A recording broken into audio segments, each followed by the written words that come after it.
কবরস্থান মুসলমান চোখে পানি এসে যায়। আমার বন্ধুগণ, যখন মাদ্রাসায় কোরআন তিলাওয়াত হয়, আমার নবী বলেছে মুর্দার আযাবগুলো 40 দিনের জন্য আল্লাহ রাব্বুল আলামিন আলিমার জন্য, তিলাওয়াতের জন্য, ছাত্রদের জন্য, ছাত্রীদের জন্য আল্লাহ রাব্বুল আলামিন 40 দিনের আযাব বন্ধ করে দেয়। জোরে বলুন সুবহানাল্লাহ। মুসলমান, এখনো সময় আছে। আপনারা সকলেই মিলে আমার বন্ধুগণ মাদ্রাসাগুলো উন্নত করেন। আজকে তাকায় দেখেন, আপনিও তো একদিন ওই কবরস্থানে যাবেন, যে কবরস্থানে আমার বন্ধুগণ নিজের মাকে শোয়াইলেন, নিজের বাবাকে শোয়াইলেন। আপনার কি মনে হয় না আমি একদিন এই কবরে আমাকে নিয়ে আসবে? একা আসতে পারবেন না, 4 জন কাঁধে করে খবর নিয়ে এসে নামাবে। কি করবেন? দুনিয়া দিয়ে, টাকা দিয়ে, পয়সা দিয়ে, দুনিয়ার টাকা পয়সা সব ধুয়ে কবরে যাইতে হবে।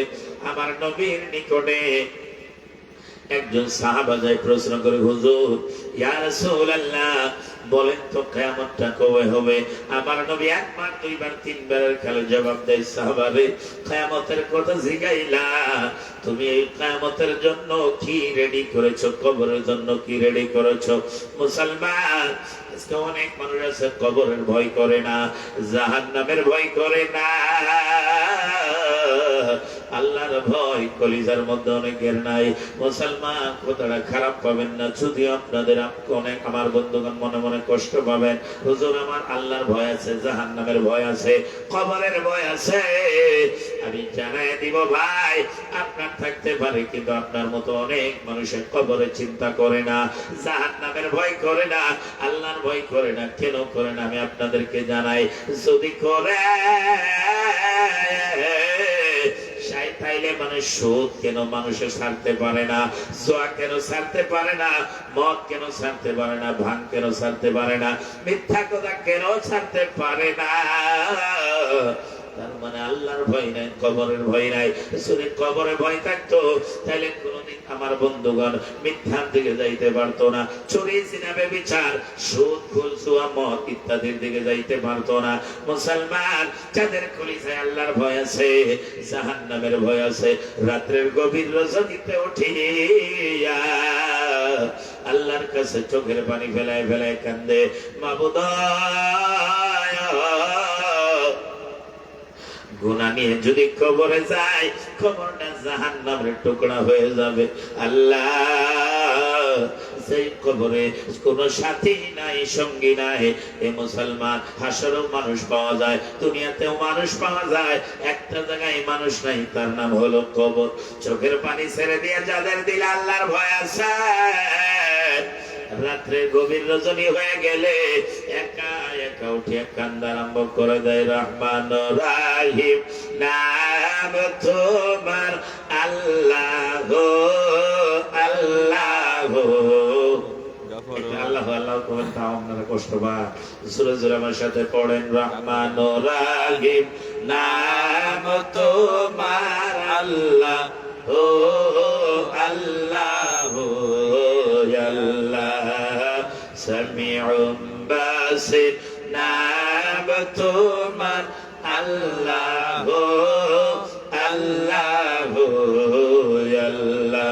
গফুরুর রহিম নাম তোমার, আল্লাহ আল্লাহ আল্লাহ। মুসলমান, সেই মানুষটা রাত্রে গভীর রজনীতে উঠিয়া আল্লাহর কাছে চোখের পানি ফেলাইয়া নিজের গুনার জন্য মাফ চায়, মাবুদ আমি জানা অজানা সগীরা কবিরা কত গুনাহ করেছি, মাফ করে দাও। আল্লাহ কয়, সেই মানুষটা আমার হাবিবের ওসিলা নিয়ে কাঁদে, আমার নবীর ওসিলা নিয়ে কাঁদে। আল্লাহ রাব্বুল আলামিন বলে, ওয়ালাউ আন্নাহুম ইয যালামু আনফুসাহুম জাউকা ফাস্তাগফিরুল্লাহ ওয়াস্তাগফারা লাহুমুর রাসূল রাসূল লাওয়াজাদুল্লাহা তাওয়াবার রহিমা।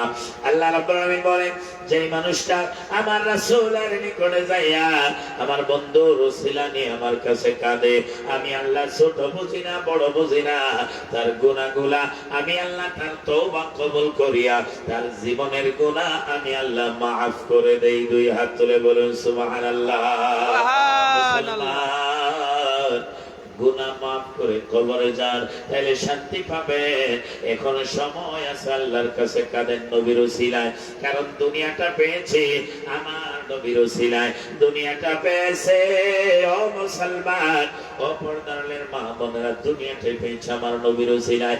এই দুনিয়াতে যা কিছু পেয়েছে আল্লাহর কসম আমার নবীর ওসিলায় আমরা পেয়েছি। দুই হাত তুলে বলুন ঠিক কিনা। আমি ধন্যবাদ জানাচ্ছি আপনাদের সবাইকে।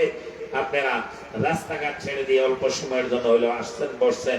এখন প্যান্ডেলে তাও একটু মানুষ দেখা যাচ্ছে। একবার দুই হাত তুলে বলেন না ইয়া রাসূলুল্লাহ।